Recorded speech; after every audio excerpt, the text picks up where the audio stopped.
প্রিয় মানুষটাকে কখনো ব্যস্ততা দেখাতে নেই, ইগনোর করতে নেই। খুব বেশি ব্যস্ত হলে অন্তত একটা ফোন করে জানিয়ে দিন আপনি ব্যস্ত আছেন। এটুকু অন্তত সেই মানুষটা ডিজার্ভ করে।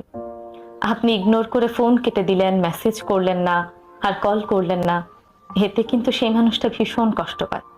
কারণ মানুষটা সারাদিন আপনার একটা ফোন কলের জন্য অপেক্ষা করে। একটা কথা মাথায় রাখবেন, প্রিয় মানুষের সঙ্গে ব্যস্ততা শব্দটা আসলে যায় না। মনটা ক্লান্ত? একটু পাহাড়ে গেলে বুঝবেন শান্তি আসলে কতটা সহজ।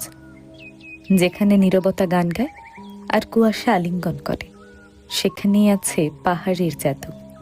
শহরের ভিড়ে হারিয়ে গেলে পাহাড় ডাক দেয়, চল আমি তোকে শান্তি শেখাবো। সব দুঃখ ক্লান্তি কুয়াশায় মিশিয়ে দিতে চাইলে পাহাড়ই যথেষ্ট।